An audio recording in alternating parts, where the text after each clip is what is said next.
Peace, peace, peace, family. It is yours truly, Amani Amari. I am the founder of Uwa movement.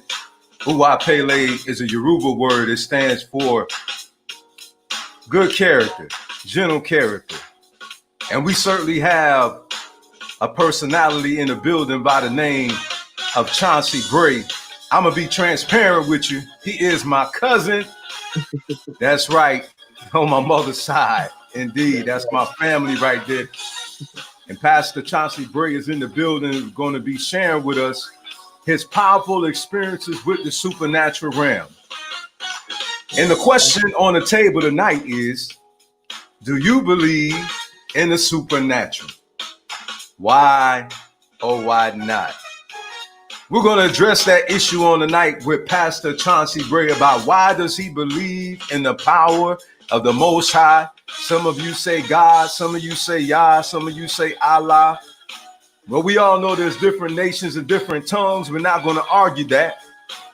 But what we are going to talk about is the very power of the Most High God. That's right. We're going to talk about it. We're going to talk about the messenger of the Most High. He's going to talk about his experience in the power of prayer, invoking the name. Some of you may say Jesus. Some of you may say Yeshua. Some of you may say Issa. Those of you read the Quran, well, whichever way it may be. We're going to talk about his experience on this evening. We're not here to debate. This is Uwa Pele. This is about peace. This is about love. Ifa teaches us to respect the various perspectives because we fully understand to each person that experience what they experience, that's what's real to them. So if you're tuning in for an argument, you will not find that here. You're not going to find that here. This is the reason why we brought our brother on. We believe in spreading love. So we're going to talk about it. So at this time, if you would be so kind to please share and invite, that would be great. I want to give you an opportunity to tune in and get yourself situated on tonight and to prepare to hear from the pastor, Pastor Chauncey Bray. Yeah, that's right. Peace and blessings to everybody that's tuning in. Wherever you're tuning in from, you'll be so kind. Put your city and or state out there. That'll be great. Listen, we both are from the 585. Rochester, New York is in the building two times for your mind. That's right. Him and I was born and raised in the inner city. You're listening to a soldier tonight, a master sergeant in the army, serving the country, put his life on the line, been spared numerous times. We're going to talk about that. I promise you, you want to stay locked and cocked, ready to rock on the night. Have your ears open. We're going to talk about the power of prayer. We're going to talk about faith. Okay, Queen Shanda, she betrayed us. She's shouting out to Kentucky right now. I thought she's from Rochester too. What happened? What happened, sis? I thought you was from Rock City, South Florida in the building. Queen Amani Amari, my wife, is in the building. I promise you, we get ready to start. We want to make sure we got some viewers in here, so we won't be talking to ourselves. And if you would be so kind to share your business, please let us know about your business. We would love to support you. I will post your business. Queen Shanda Bray is my cousin Chauncey Bray's wife. She is the first lady. That's what I like to call her. She's the first lady in her own right. That's his Michelle Obama. That's right. Huh? That's right. My queen, the one that only. That's right. Listen, and if you haven't seen our interview, you want to make sure you check that out on YouTube. You can go on my Facebook page and go in the Uwa Pele movement group. Check it out. It was a very powerful testimonial time. It was entitled Queens Taking Dominion. She received her master's. And she comes from the hood too. So guess what? Something good does come from the hood. Okay. My cousin is an example of that. I'm an example of that. Okay. My wife is an example of that. All right, family, we get ready to dive in. We have on the panel discussion on tonight, calling to the stage to be able to testify about the power of the Most High God on today. Pastor Chauncey. How are you doing, family? I am excellent. Peace and blessings to you, my cousin. I Hey, appreciate the opportunity. Yes, indeed. You're definitely welcome, man. You know, you and I, we had congregated at Auntie Penny house. And for those who don't know, that's my cousin's mother, Penny Rash. And so we had a wonderful discussion about your experience when you were over in combat and how you were covered by the power of God. And we want to talk about those experiences that you had. We want to talk about, you know, any other experiences that you had with the power of prayer, invoking the name that you say, Jesus. All right. We want to talk about all these wonderful things. We want to talk about why is your faith real to you? Okay. So we're going to deal with that on tonight, because when I listened to your testimony, man, it was absolutely phenomenal. So, cousin, the floor is yours. Introduce yourself, the ministry that you're a part of, and how long you've been in ministry, you know, and tell the people about your faith. All right. Once again, I like to absolutely present my my thanks to my cousin, Amani Amari, for allowing me to be here with you all those who are viewing, those who are with us virtually. Appreciate all your support as well for, you know, his networking opportunities. I've been in, for the way I like to break it down for myself, I'm three things first. The first thing I am is I'm a husband. I'm a Black husband of one wife. I have 5 biological kids, and I have had up to 12 multicultural kids from, you know. Yeah, I see why you believe in the power of prayer, brother. That's right. That's right. That's right. It takes some serious prayer. It takes the supernatural for that many kids. Talk about it, man. We've had up to 8 kids under 8 years old, all in our house at one time, you know, and at the same time, my wife was pregnant. At the same time, I was deploying back and forth, you know, overseas. So, you know, it definitely took some, you know, some prayer and some supernatural power to, you know, maintain throughout those times. But, you know, I'm a husband of my amazing, beautiful wife, Chauncey Bray. Like I said, I have, you know, 5 kids of my own, 3 sons and 2 daughters. Those individuals there, those 6 people I just mentioned, that's my everything. I come from a large family. I mean, we have, you know, yes, you do. multitude of cousins. I have 4 brothers and 2 sisters, and extended family, and family's always been important to us. So, you Absolutely. know, there's a lot of us, you know, we were deep. You come from the Bray tribe, brother. My God, you're deep. That's right, the Bray tribe. What is it? You, Joseph, Justin, That's Tristan, right. Me and my brother, Lexi. We all got a bunch of kids too. So my God. You and Justin, boy, y'all got the deep tribe, brother. That's right. That's right. We get in the competition right now. I think it's tied 5-5. You know, so wow. Oh no, I think we up one. I think we're up one. It's 4-5 right now. We in the lead. So man, you know, so it look like you really believed in that scripture, huh? That says, "Blessed those who quiver is full," huh? Hey, he said, "Blessed those who quiver is full." You know, the children are arrows in the quiver of a man. Yeah. I'm telling you. So better you than me, family. Better you than me. Hey, I receive it. I take it. It's amazing. I love it. But that's the first way that I would characterize myself, as a husband and a father. You know, and that's the second way. I'm an assistant pastor at my church, Katie's Revival Church of Katie's, excuse me, which is in Katy, Kentucky.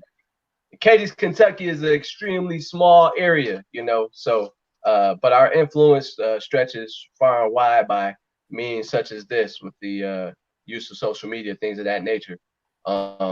So we definitely are appreciative of our opportunities in ministry there as well. We've been working in ministry there. I've been the assistant pastor there now for, you know, just over 2 years. And it's been an amazing opportunity to, you know, act out everything that I believe, and, you know, conduct all those things of that nature. The next way I'll characterize myself, you know, is I'm a master sergeant in the U.S. Army. You know, I've been in the military now for 14 years. Yes, thank you for your serving, cousin. Thank you. I appreciate that. I You're appreciate welcome. it. And you know, I made it from you know, E3 or E1, excuse me, all the way to E8 in an extremely quick time frame. But it was all, you know, due to the hard work, you know, that was necessary for me to make every rank as I moved up. You know, I made E8 in I think 11 years, and I'm already, you know, preparing to look at the next level. So, you know, Wow. that, and you know, I've been in combat arms my entire time. You know, Yeah. you know, I won't get into extreme detail of everything that I, you know, done or taken part of, or, you know, Mm-hmm. units and everything like that. But I will say that I've been a Green Beret for the last 12 years. So, you Mm. know, if you are not aware of what a Green Beret is, you can look it up. And, you know, what most stories are about, what most books are about, what people try to think of when they think of a warrior, we're modern day warriors, you know, from the youngest to the oldest, from the lowest rank to the highest rank, you know, modern day warriors to the fullest extent, you know, which means we get put in some dangerous situations. And, you know, we'll discuss some of that stuff, some of those situations that we were put in where even all of the training that I had, all of the, you know, experience that I had, you know, couldn't prepare me for some of those different areas, different experiences. And that's where the supernatural comes into play. So, like I said, we'll talk about that in a minute. But Mm-hmm. I've been in ministry since I was about 13 years old. I believe I preached my first message when I was 13 years old. And that Wow. was all the way back in the Rock in Rochester, New York, at Yeah. Rock City. PMDCC, Pentecostal Miracle Deliverance Center. Yes, If indeed, anybody's brother. familiar. No That's doubt. my alma mater right there. That's where I've learned everything, and I was built up to, you know, have the foundation that allowed me to become the man that I am now. You know. Yes, sir. And let's take a pause for a minute. We want to send a Yeah, shout out to Bishop Willie Smith Jr. that's right. in Rochester, New York, Pentecostal Miracle Deliverance Center Church for teaching us that we can Right. be wherever we wanted to be, Exactly. I'm wherever we definitely wanted to be. And we had exactly. some strong men in that ministry there that taught us how to be real men. Right. Right. So 100%. I definitely want to give honor to where honor is due, because the reason why I'm the man I am today too is a part of that ministry and those men being strong men, like the junior disciples of Christ, right? You remember that? Right. Right. I remember that. Yeah, I remember that. Yeah. Yes, sir, man. So No, let's talk. Go ahead, cousin. yeah, no, so you know, started off in ministry there, and just, you know, I saw within myself through a few different experiences that, you know, there was something more for me to, you know, continue to study and develop in order to become, you know, so to become some of the people that I was reading about. You know, we read about so many uh personnel in the scriptures that, you know, I saw that, man, I can be just like that one day. You know, that those experiences, you know, didn't seem like they were only for those guys, or only I don't know, but, you know, I that those experiences weren't only for you know, those personnel, but those experiences, you know, um would give us the opportunity, you know, to show us that we can, you know, have some similar experience or go further than they even went, you know. So it Absolutely. definitely, you know, gave me an opportunity uh, to understand like there's more for me out there. So Mm, from that foundation, I built up, and you know, I went through the through ministry there until I graduated, and, you know, spent some time in college, and then eventually joined the military. And once I joined the military, that's where, you know, I began to see a lot of different perspectives, you know, mm, to see a lot of different perspectives, to see a lot of different backgrounds. You know, when you grow up in an urban environment, you're kind of isolated, especially in the, you know, environment that's not as, you know, empowered financially by as some of us, so, you know, suburban environments. You're kind mhm. of isolated, so that's all you know. And when I joined the military, that was really for me, that was the first leap that I took from a small, isolated environment to, my eyes being open wide to different cultures, experiences, demographics, backgrounds, so on and so forth. So once I started to, see different people, different perspectives, and I'll tell you the first, it's kind of funny. I'll tell you the first perspective or the first experience, excuse me, that, showed me that I needed to open up my aperture a bit wider. It was, when I was in basic training, Mm-hmm. no, man, we tell basic training stories, right? But when I was in basic training, this guy who laid in the bunk right next to me, he was he was a nice guy. He was a little, what I would classify as weird or just awkward, but he was a nice guy. So we would talk on and off all the time. And after a few weeks, I saw him reading a book, and I said, "Hey, man, like, what's that book you're reading?" And I forget the name of it, but he was like, "Oh, I grew up a Wiccan, and I study this and I read that, and I have my book of spells and this and that." And I was like, "Well, where we grew up at, it was like somebody throw some holy water at him. You know what I'm saying? I'm about to pray the spirit out of him. Like it's about to go down. I had no idea that there were really people out there like that. That was my first experience where someone grew up. That was all he knew. And Wow. that was the first indication for me that, man, I don't know as much as I thought I knew. Like, maybe I need to study a little more. Maybe I need to open my ears a little more. Maybe I need to understand what I'm being exposed to.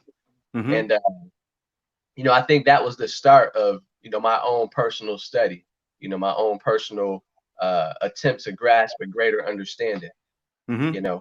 And so as I went throughout the military, just different deployments, different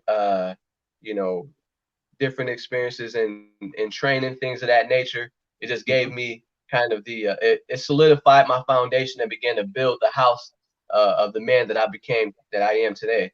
Okay. So let's talk about your experiences, man. Let's talk about the situations you were in where the power of prayer helped you, where you experienced a very supernatural power of God, because we want to give the audience what the title is. So let's give that to them. So let's talk about that, man. Talk to us about these various situations in your life where it strengthened your faith in the power of God and in the supernatural realm, where you just knew it was real, whether it was you directly or something that you seen. Right. Yeah. So I'll give 2 examples. And one will be something that is kind of more on the civilian side, and then because that gave me the faith to believe again when I went through something on the military side. So on the civilian side, I remember after my first son, Chauncey Jr., when he was born, he was a few months old, and we were sitting in the house, and it's a good story, y'all. Get your popcorn. This is a good one. So we're sitting in our house, and it was a Sunday morning, and it was time for us to get up. We are getting ready to start getting ready for church, and he was crying because he was hungry, and we didn't have any food in the house. I mean, when I say we didn't have any food, I was like, praying like, all right, I'll just make him some salt water. We didn't even have salt. That's how little food we had. And we didn't have a can, we didn't have a box, we didn't have anything. And if anyone has ever seen my son, he's a big dude. He was a big baby as well. So we couldn't give him a little uncle, just like JoJo. That's right. That's my older brother. So I sat there, and I it hit me hard. That was one of the first experiences where I knew, okay, this is something different. This isn't normal, because it didn't just attack me mentally, but it attacked me emotionally as a man, as a father. I felt like, man, my son is hungry and I can't provide for him. I can't give him the things that he needs. And I left the room, and my wife, she was in the room with the baby, trying to console him. And I went into the, the living room, and I got on my knees in my living room and I began to pray. And, it was a prayer of desperation where I just, I had nothing else. There was no one else I can turn to. We lived in Kentucky at the time, and we didn't have any family around. Yeah, we had the church around, but, it was just a weird position that I was in where I didn't want to ask anybody else for help. I've been told my whole life, like, all right, God's a provider, and I wanted to believe, hey, if you really are the Most High, then, provide for me. And I was praying and I was crying out, like, you got to do something, and I wasn't saying all this stuff out loud because I didn't want to look weak in front of my wife. I was saying this stuff in my head and in my heart. I'm just, thinking on it. And if you can understand for a moment, I just heard a voice, speak to me and said, go check the cabinets. And I started responding to that voice like, man, you think I didn't check the cabinets yet? Like, I'm not checking the cabinets. It ain't nothing in the cabinets. I'm arguing now. I don't pray to ask for help. And now I'm arguing with the help. And I was like, no, I'm not checking the cabinets. Like, I've been in there. I didn't realize that simultaneously my wife was in the bedroom praying a similar prayer. Wow. And she just cried out to me. She said, hey, babe, did you check the cabinets in the kitchen? And now I completely forget what I was just praying. I'm like, this girl think I didn't check the cabinets. Like, of course I checked the cabinets in the kitchen. And I'm getting frustrated. And then I was reminded I was just praying the same prayer, Wow. And I've read in the scriptures where he says, out of the mouth of 2 or 3 witnesses, all things are established. I said, you know what? Let me get up and go check. So I got up and I was already defeated. I walked into the kitchen, and for some reason I was drawn towards our smallest cabinet. And I think, maybe spiritually, maybe mentally, or even psychologically, I was like, I don't want to ask for too much. So I'm just going to check this small cabinet, because if there's something, even a small, increase, that'll be enough for me. So I walked over to that small cabinet, and, it was almost like I was trying to just peek in there, but I slowly opened it up and there was nothing in there. It was empty. And talk about feeling defeated. I slammed the cabinet shut and I just held my head down, and I just hear that same voice again say, check it again. And I was like, I can't do it. Like, I feel so defeated right now. If I check it again and I don't see anything else, I don't know how I'm going to be able to, show my face to my wife. And just then, as I'm saying this stuff, my wife, she yells from the bedroom, did you check the cabinet? And I'm like, yes, I checked the cabinet. There's nothing in there. She said, well, check it again. I'm like, well, check it again. She's saying the same thing that I'm being told in my mind and in my spirit. I said, you know what? I'll just check it again.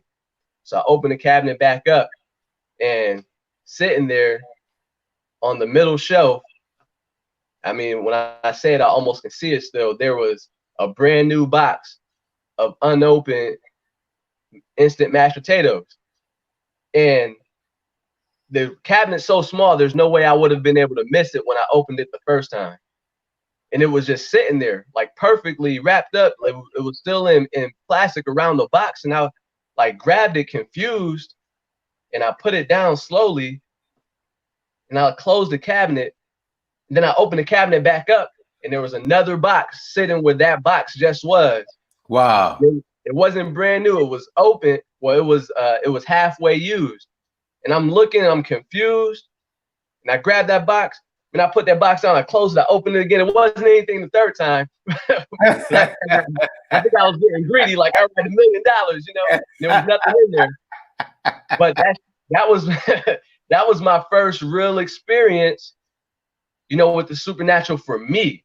Like, I've seen things happen for other people. I've, observed things with other people, and I've even had things. What did you see? What did you see for other people growing up, or in your experience? So probably the youngest, or the earliest experience that I had was when my older brother, he was playing on our front porch. Justin, my older brother Justin, he was playing on our front porch. And I shit on sound. I was there that day when that happened too. Right. When he was playing and he fell. And when he fell off the porch, his it knocked him out. His body went limp, you know. And from what I can remember, you know, I remember my mom grabbing him, and you know, she couldn't, or she was calling him initially, and she was saying, "Stop playing, boy, get up, stop playing, get up." And he didn't move, he didn't respond.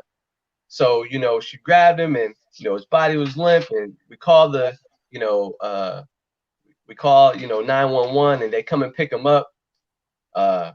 Long story short, I remember when we get to the hospital, and we're all sitting there, and you know, and he wasn't responding.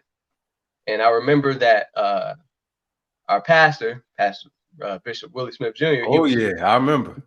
He prayed, and I remember that when he said, "In Jesus' name, Amen," that my brother took a deep breath.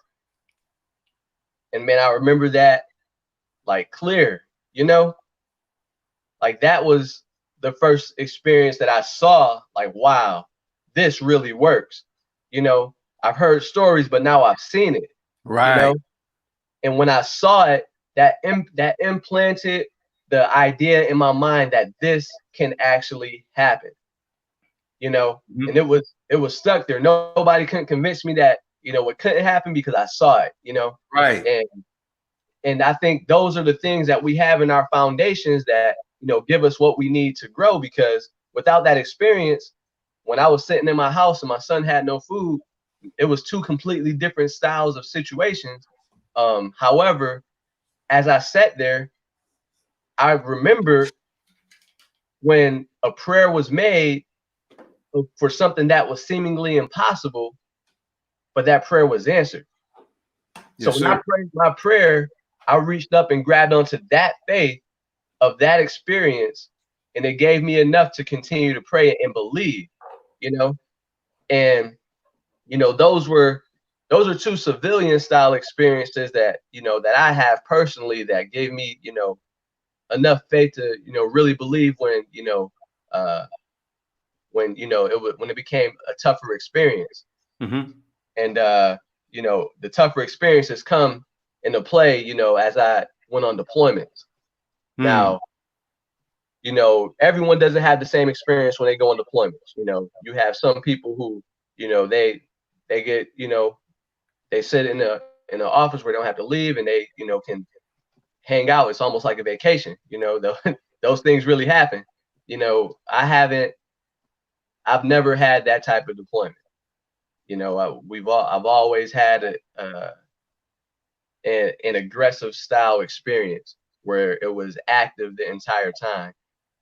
Even my most recent one, I just got back, I think about 3 weeks now, 2 or 3 weeks ago. I just got back home, and it was still, you know, an active combat environment.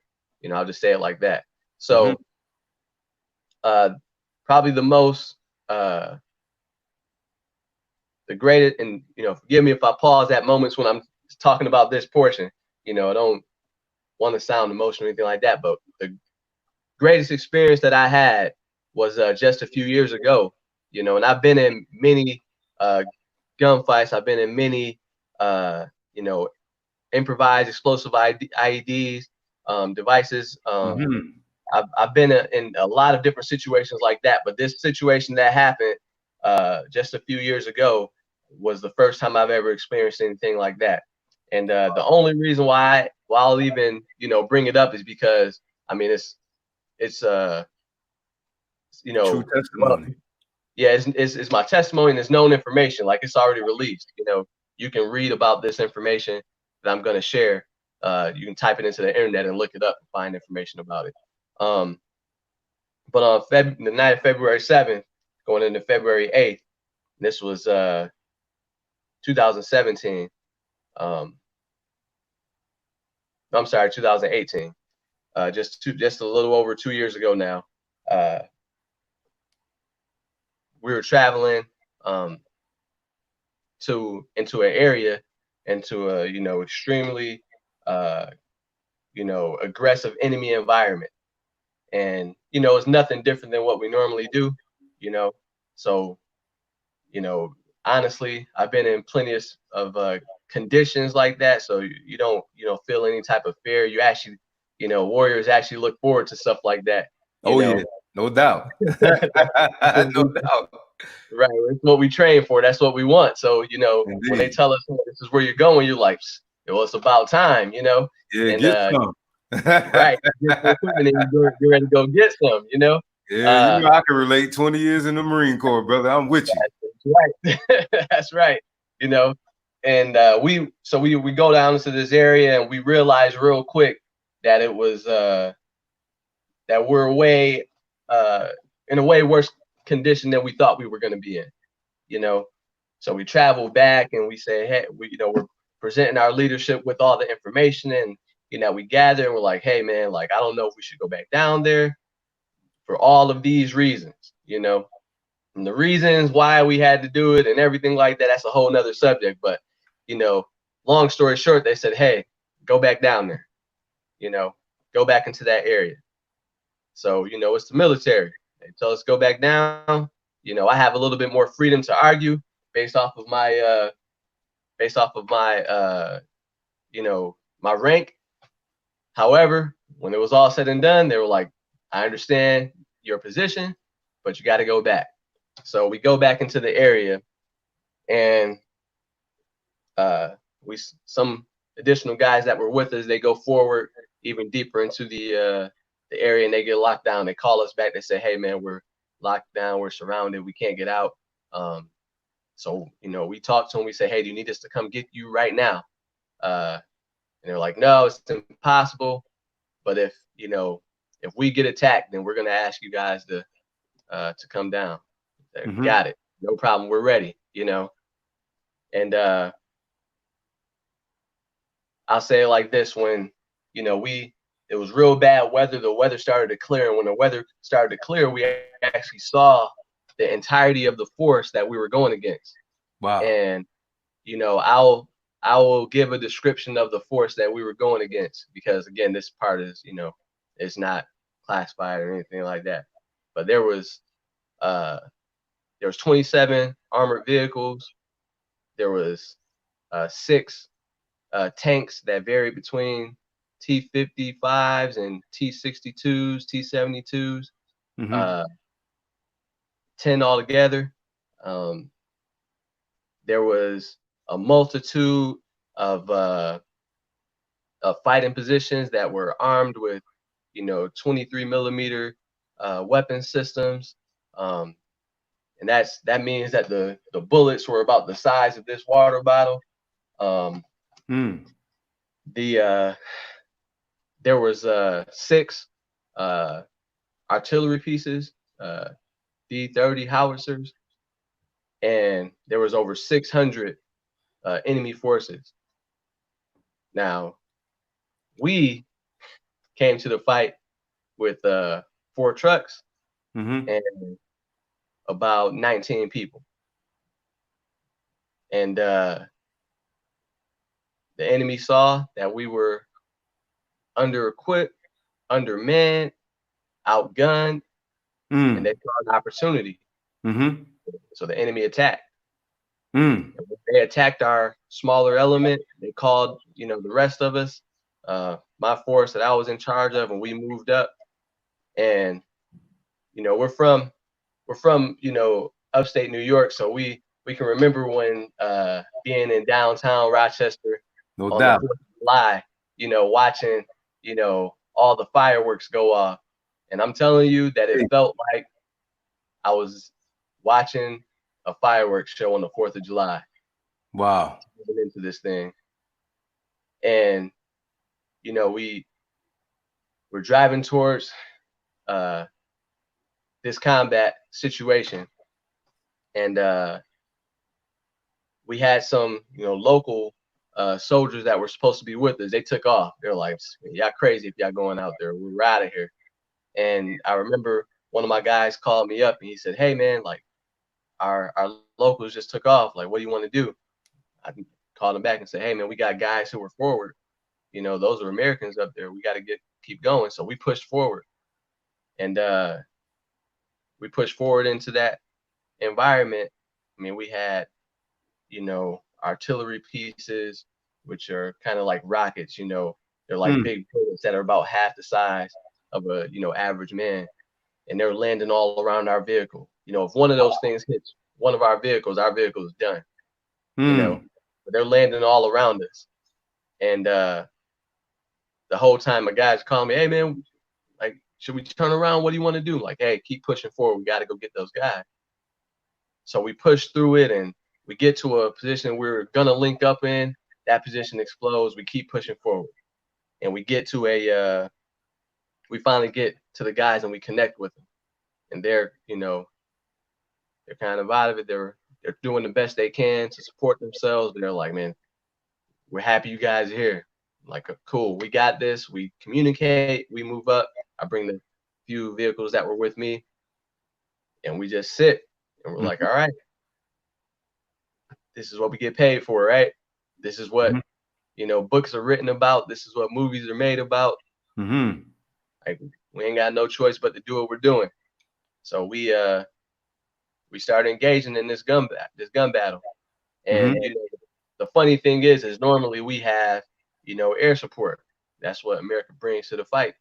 And that entire battle would have been over in seconds if we would have had what we needed in the air. But there were other situations that prevented that from happening at that time. So we were there and we didn't have air. We were, extremely outgunned. And I remember us shooting and them shooting back, and I mean we're taking care of business, we're Green Berets supposed to be the best, so we're doing what we're supposed to do. And those guys are shooting back at us, and I'm like, I don't know how. And I say this with all, as being as real as I can be. I don't know how they were not hitting our vehicles. I don't know how they were not hitting our personnel. Like, to this day, yes, sir. I'm telling you, it does not make sense with the amount of ammunition that was being shot at us from the amount of fighting positions, the amount of people. I believe you know how. Right, exactly. They're shooting at us, nothing's hitting us. And that was divine intervention. Exactly. People can think what they want, man.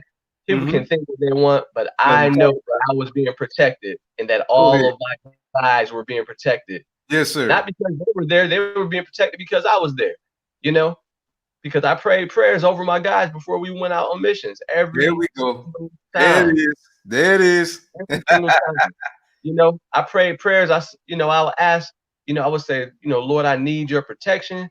We don't know what we're going into and we don't know how we're going to get out. But I believe that if you give us protection, if you give us, everything that we need, then we'll make it back. And I prayed that prayer every time.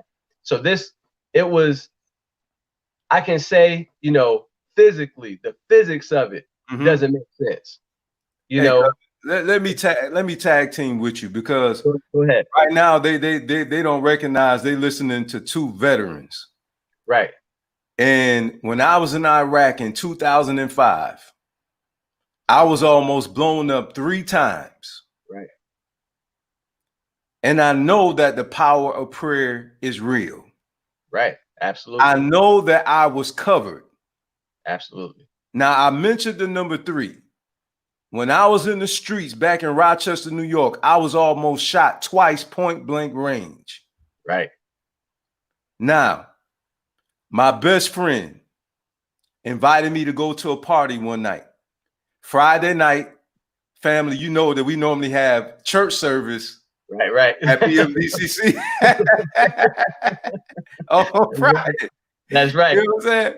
So, I was 15 years old. And I'll never forget my friend, he asked me to go to the party. And I went over there to go to church. Right. And I went, Spirit told me, go ask your uncle. So I went to go ask Uncle Ronnie. And for those who don't know, my uncle right now, he's a pastor. Now, at the time, he wasn't a pastor. Right, but my uncle that I'm talking about right now, Ronnie Young, is a pastor. Yeah. Okay. And so I went to him. I said, Uncle Ronnie, can I go to the party? He said, no. Well, long story short is, unfortunately, my friend, he ended up losing his life that night. Right. Okay. He asked me to go to that party. I said, no. I said, my uncle said I can't go, man. So, I'm not going to go. And there's a verse that says obedience is better than sacrifice. That's right. Now, had I disobeyed my uncle and went to that party anyway, he would have never knew because he went back in the house. Right.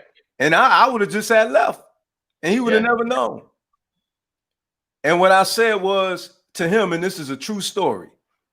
I said, hey, man, I said, listen, I said, won't you go to church with me? Won't you come to church with me, tonight, man? And won't we just go to the movies? Because there was a movie coming out that weekend. I believe it was New Jack City at the time. We needed to see that because we both was hustlers anyway. Right. You understand what I'm saying? So I needed to see that anyway to convict me, come out that life. But anyway, you know what I'm saying? I felt the spirit kept pulling me and telling me, leave that life alone, because I started losing a lot of my friends, man. Those who listening to me grew up in Gateway. Those who know Lynn, y'all know I'm not lying. Right. Lynn was murdered. He got to a shootout with an undercover cop in Rochester, New York. He had lost his life. You know what I'm saying? Right. And I used to hang with them, and I almost got shot a couple times on account of just hanging around the wrong people, man. Right. And they wasn't after me, they was after them. You understand what I'm saying? But because, bad company corrupt good manners, I almost lost my life because you reap what you sow. I was sowing death. I was a drug dealer. I was a gangster. So death was after me. You understand? Absolutely. So anyway, going back to that story, I didn't go. I said, no, man. I said, he's like, well, come on, man, just go with me to the party. Nah. I said, my uncle told me I can't go. I'm going to go. And I'll be honest with you, man. Sometime after that, what I come to find out is what came to my spirit was I chose life over death. Right. Exactly. I chose life over death. You understand what I'm saying? Now, when I was in Iraq in 2005, there was a missile that came near our barracks right where I was sleeping at, blew a big hole. You can bury like 4 or 5 people in that hole. That's how big that hole was. Right? I was in the chow hall, bro. Some of y'all know it as a restaurant, but those who listen, you don't understand military term. Okay, the chow hall is a restaurant. Okay. What happened was they told us we had to stay on the inside. We was getting ready to leave. And they told us we couldn't leave. And they start clearing things out. They was, being quiet and they told us, well, we had to stay in there. And then come to find out what happened was there was an explosive device that was planted outside of the dining facility. Right. Okay. Number 3, we was on our way back home from Iraq. We had to either take a air or we had to take vehicles, right? Well, we had to take a vehicle because the air support was too full to be able to take us to the next base. Right. So we had to take ground support. On the way going from Fallujah to Al-Taqadim, I was in the 3rd truck. They stopped us. Come to find out, it was enough explosives to blow up the 1st, the 2nd, and guess what? The 3rd truck that I was in. Right. That's how much explosives that they had planted, and they had to call out the explosive ordnance detonation team to come out there. Right. We could not move. So we didn't know if they set us up, it was an ambush or what. Okay. Right. Now, my mother, true story, Dale Bradley. Anybody want to ask her, ask her. I was so sick, I couldn't hold down my food. I kept vomiting, throwing things up. I had this red stripe going down my back. My mother took me to the hospital. The doctor said if my mother had waited any longer, I would have died. I would have died. Right. When I was 5, I got ran over by a car. My grandmother, Esther Allen, she'll tell you. If she out there, she will bear witness. I got ran over when I was 5 years old by a car. The axle was getting ready to hit me in my head when I was under the car.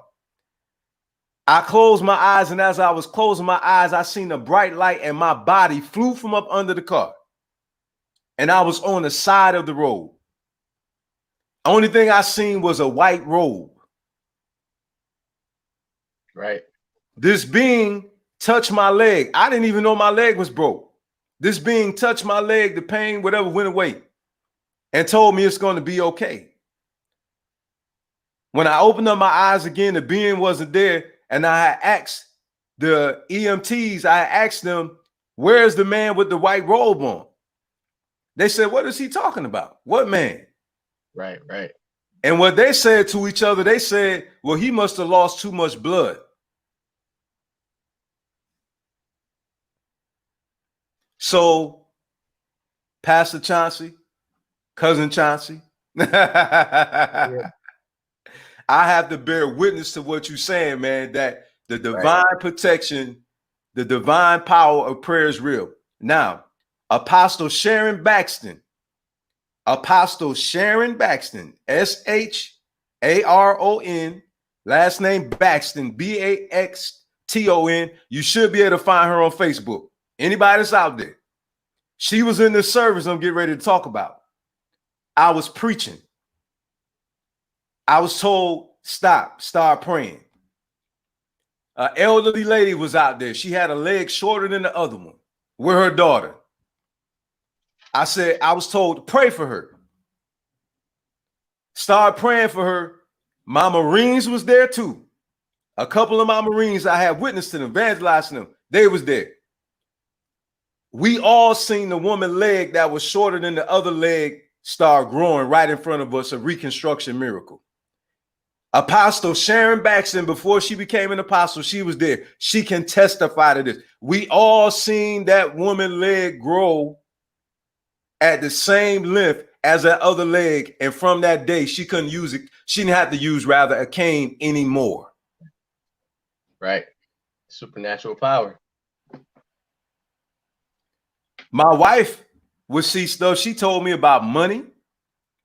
I would see money. The next thing you know, we would get blessed with resources. And we would pray. Right. We would pray. We needed a miracle. We needed some divine intervention. We needed some super on our natural. That's right. You see what I'm saying? Right. And like what you said, you and your wife was on one accord. That's right. You know what I'm saying? And when 2 or 3 are gathered together in the name, there he is in the midst, right? That's right. That's right. You understand? You know what I'm saying? So we were on one accord. We interceded and we were praying and we seen miracles, signs, and wonders. Right. I seen demonic activity. I was demonically possessed. I'll tell anybody this. Right. I don't care what walk of life you is. I know that it's real. I was demonically possessed. I was in Church of God in Christ, Disciples of Christ. I was in Greater Friendly Church over in Okinawa, Japan. Bishop Carl D. Hodges prayed over me, him and the rest of the congregation that was there that day. Listen to me. This demon had a hold of me. I couldn't even talk. Do you understand what I'm saying? Right, right. I couldn't even talk. And everything I was thinking, this evangelist started saying. She said he want to be free. He just want peace. And that's exactly what I was thinking, brother. Right, right. Exactly. And she said everything. And they kept invoking the name, invoking the name, invoking the name. And guess what? I became free. Right. Shortly thereafter that, I was called to ministry. Right? There you go. This prophetess, she came from down at the other end of the prayer line. True story. True story. Church of God in Christ, over Greater Friendly, over in Okinawa, Japan. This prophetess is evangelist. She came down from all the way to I was wondering what God called me to do. She came all the way down from the other end of the line, stopped in front of me, and said, God called you to preach. Now, how does woman know what I was thinking? I didn't say one word to her. Not one word. And she came down all the way from the other end of the line, came, stood in front of me, and told me exactly what I was meditating on and what I had heard in prayer before I went to the service on that day.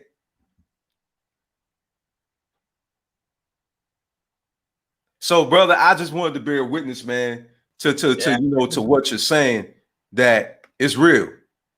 Absolutely. It's real, man. It's real. And there's the with the story with the situation I was sharing, like ultimately not one person was injured, not one person had a scratch. Like how? There were hundreds of thousands of rounds of ammunition of various sizes shot at us all at once. They're shooting everything and not one person a scratch. And everybody wasn't behind. I mean, we were switching barrels out on guns. We're running ammo back from truck to truck. Not one person. This isn't something that this is not normal.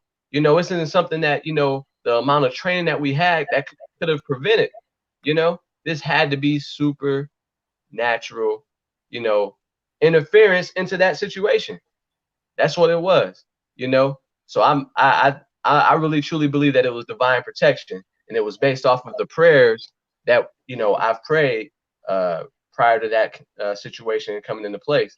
And I've had other experiences. We had experience once I returned home from that specific deployment. I remember we were in our a Wednesday night Bible study, and I was teaching Bible study. And right after service was over, we were all just talking and hanging out. And there was these two little sisters. They were over near the altar, near the pulpit, and one of them was 1 year old. The other one was about 3 years old.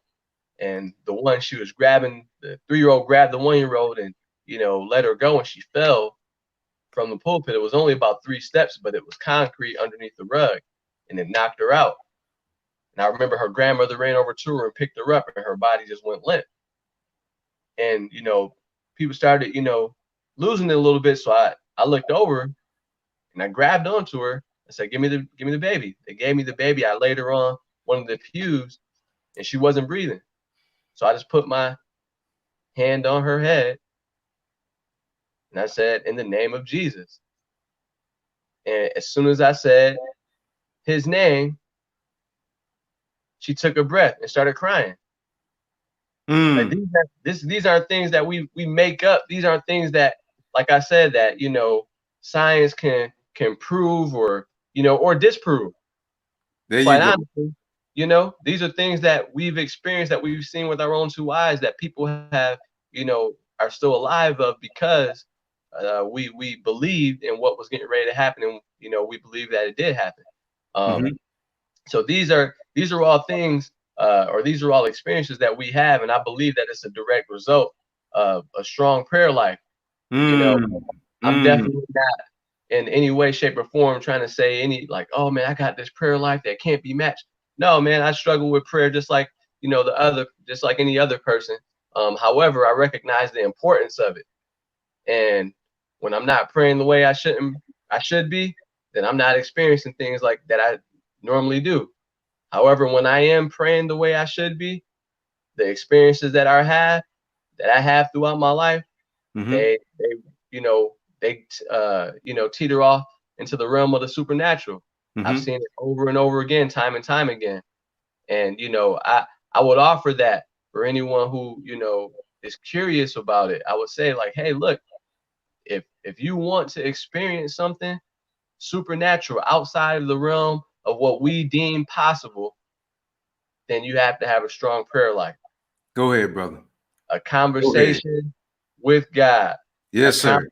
Direct communication, a direct link a direct relationship with Jesus, and you can experience a supernatural. Now, he was saying in the beginning, I understand, if someone says, oh, it shouldn't be Jesus, it should be Yeshua, it shouldn't be Yeshua, it should be Issa, it should be this, it should be that. Check it out. Like Paul said in the scriptures, to the Greek, I became Greek, to the Jew, I became Jew, and so on and so forth. I know what I need to know, how I need to profess because of the environment that I am in, and that's what I'm doing. But let there be no mistake at all. I recognize who Jesus is, and it's been my belief in him that has given me the experiences that I have gained. Mm-hmm. It hasn't been my belief in anything, not my belief in myself. Believe me, I failed when I tried to believe in myself. I have confidence in myself. I would not be able to, profess that I'm a Green Beret, E8 in the U.S. Army in 14 years if I didn't have any confidence in myself. Exactly. So my confidence in myself can only take me so far in the natural. Yes, sir. If I want to operate in the supernatural, I have to believe in something that's greater than me. I have to believe in something that's bigger than me, something that's more powerful than me, something that never failed. And for me, I believe 100% that the thing that I had to believe in, the confidence that I had to have, the faith that I had to have, had to be in Jesus. Cousin, let me bear record to what you're saying, man, because when I was in the thug life, right, and I was at the barbershop, these guys have found out who a specific relative is on my father's side. Right. And this specific relative was involved in big time drug dealing in Rochester. Right. Okay. When they found out who I was related to, this guy made a call. I seen everything was happening because, first of all, I'm from the streets. Right. The car pull up. The gunman gets out of the car. It was right over there on Charlotte, right over near Selena Street, the barbershop. Yep. All right. The gunman got out of the car. He blocked the front door. The other gunman came looking mean and nasty at me, the look of death. That's all I felt was death. Right. Gunman, come sit down right there. My life was spared. My friend brother went like this. He gave him a cue.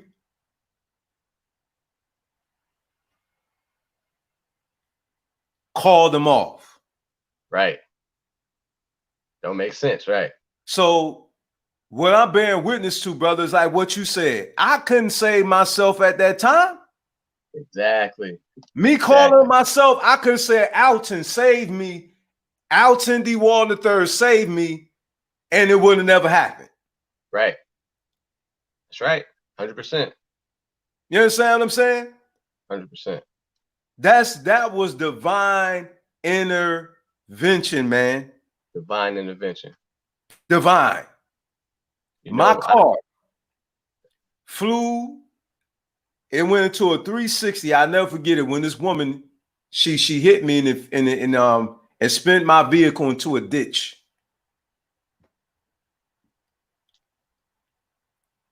And that was the only name I called on at the time. It's truth, it's facts.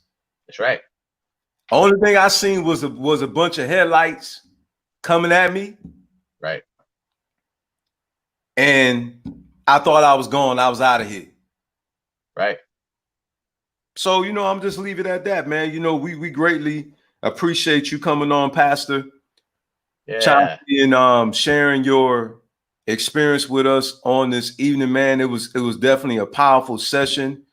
I want to send out respects to the First Lady, Queen Shanda Bray. We love you, cousin. We appreciate your family. Thank you for looking out for my cousin and holding down the fort, for him and making him such a happy man as well, because that brother be shining when he in your arms, girl. Well, I seen that soldier you know, turn from a hard piece of steel to a marshmallow in your arms. You know what I'm saying? You doing a good job, cousin. It's the truth. It's the truth. It's the truth. No, I appreciate it. I appreciate the opportunity to come on with you and just share experiences, man. Like, you know, we talked about it, you know, before many times. You know, it's not about, you know, it's not about controversy. It's not about you know, breaking us apart. But this is all about love. It's about showing people, hey, like, look, I figured something out over here, and I love you so much that I want to, you know, share this experience with you, so you can try to, you know, have the same type of experience, you know. And you know, I'm my prayer is that, you know, the love that we're showing one another, people have that desire to have that same relationship, you know. In this time that we're in right now, it's so necessary for us to figure out answers and come together and, you know, and grow together. You know, I appreciate everybody who, you know, supports the things that, you know, we do. You know, not just, you know, from the military perspective or from the ministry perspective, but just as the brotherhood perspective. You know, appreciate everybody who support everything that you and your queen does. You know, networking, you know, other brothers and sisters so we can build a stronger community and stronger, you know, stronger unity as a whole. So I definitely appreciate allowing us to be a part, man. All praises be, man. Grandma Esther, our grandmother, you know, she said, good word, Grandma, love you guys. And we love you too, Grandma. We love you too, Grandma. We love you. I'm coming down to see you. Thank you so much for tuning in. Now, she's a woman that taught me about the power of prayer. My grandmother, Esther, I've seen my grandmother's life change by the very power of God. I seen that happen with my own eyes. Right. Seen that happen. See, our auntie Queen Esther, who's a pastor right now in Rochester, New York, seen what the power of prayer does in the life of my uncle Ronnie Young, seen what the power of prayer does in my cousin life named Shalonda. Right. I almost called her Hepburn, but you know, that's not a name no more. It's Harp. You know what I'm saying? So, you know, I seen what the power can do. Keisha, who's a prophetess in Rochester, New York, Keisha Watson, got to send a shout out to my cousin Keisha, who lived that life, who always been about that life. Her last name changed in marriage, and Fergie, forgive me, brother. I just can't remember the last. Fergie, forgive me, but you know, my cousin Keisha, man, she was an example too as a light. And of course, your mother, Penny Rash, man, who definitely raised a fine young man like yourself, and of course, fine young men, you know, like your brothers, and also fine young women like your sisters. Right. You know, Rihanna and also Lexi Rash, you know. So we want to send a shout out to all our family members out there. We love y'all. We appreciate y'all. Love y'all. You know, and we greatly appreciate that. But now, before you close out, brother, your wife had put in a request. She said, talk about the couple that had the fertility issue. And then after you share that, then we'll close out, if you would, please. Okay, yeah, I'll share it quick. There was a couple who were they were letting us know. We were just hanging out together, fellowshipping, and they shared with us how they were trying to, you know, come together, conceive, have a baby for a while, for a number of years, but it just, you know, the doctors told him that, you know, he had these issues, and her doctor told her that she had these issues. And, you know, they were just sharing it with us, and we were just trying to encourage them, let them know, hey, everything's going to be all right. But as they were getting ready to leave our house, you know, we said, hey, let us pray with you real quick. You know, I felt in my heart, we need to pray with them. My wife, she actually said the same thing. Without us communicating with each other, we were just in unison on one accord. And, you know, we looked at each other, we said, let's pray with them. And we offered, and they accepted the offer. Like, all right, well, you know, go ahead and pray with us, you know. And we prayed with them. And it wasn't a long prayer. We wasn't, you know, snotting and crying. We just prayed with them real quick. And, you know, you telling me you ain't have to holler at the top of your voice? We wasn't screaming. Man, we ain't knocked nobody on the ground. You know, you don't have to.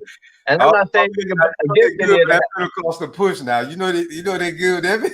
You got to make sure they go down. But I ain't saying nothing against any of that. You know, I'm just making a point of like it wasn't about the level, you know, of the theatrics that we put into our prayer, you know, not theatrics, but it wasn't about, you know, anything addition that we added to the prayer. It was a simple prayer, you know, by some people who believed.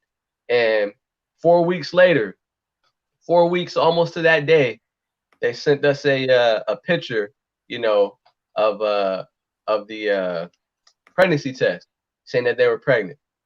And now I mean, I think they've had 2 kids now, you know, if I'm correct.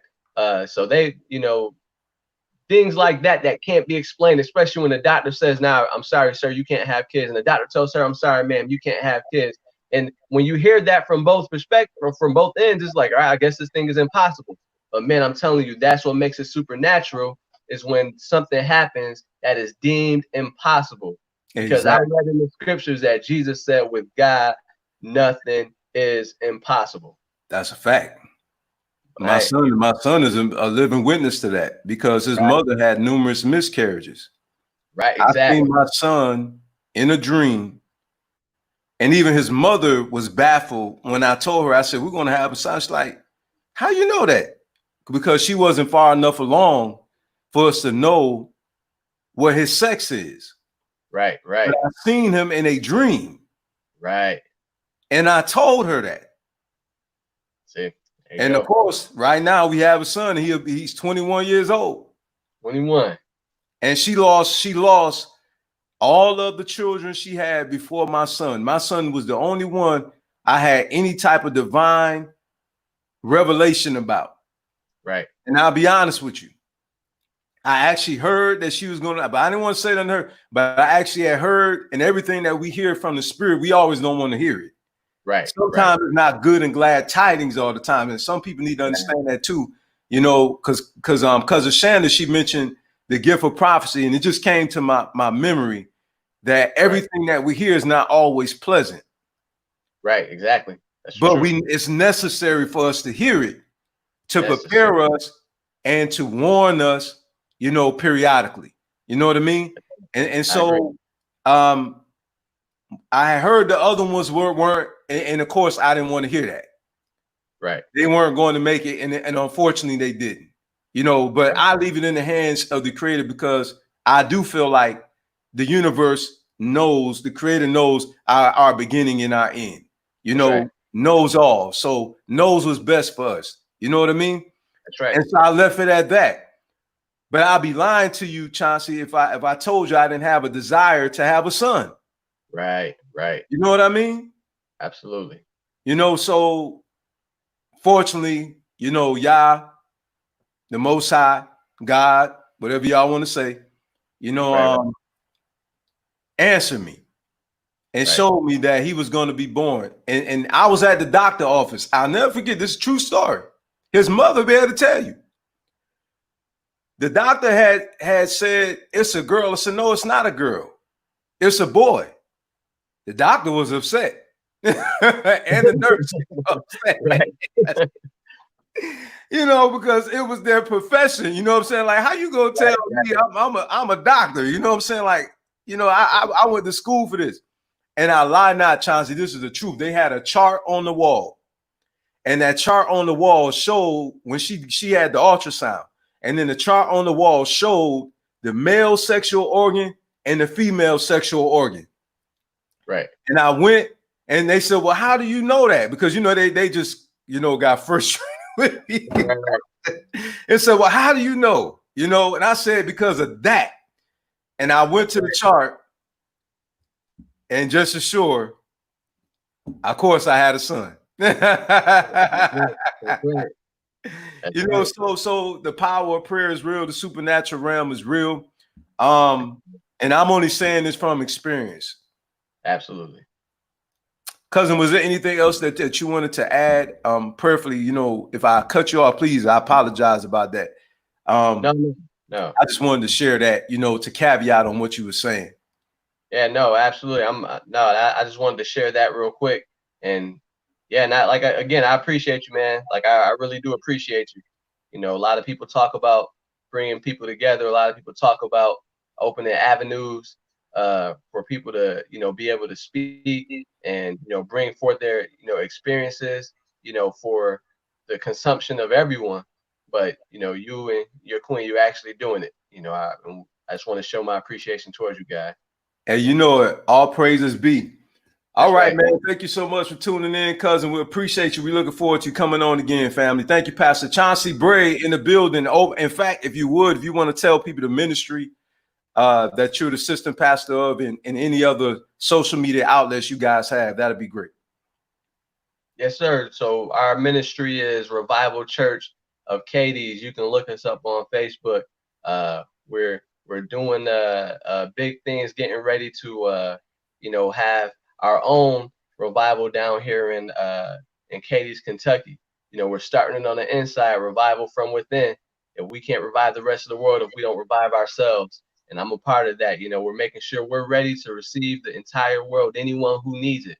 So Katie's, Kentucky, Revival Church of Katie's, where our pastor is Pastor Nate Miller. Love them and appreciate them for giving us opportunity. Again, appreciate you. Love you, bro. And I'm looking forward to seeing you in the next couple hours. Yes, indeed, man. I love you too, cousin. Well, family, there you have it. Again, another powerful session just to encourage all of you. Thank everybody who tuned in. For those of you who hung in there.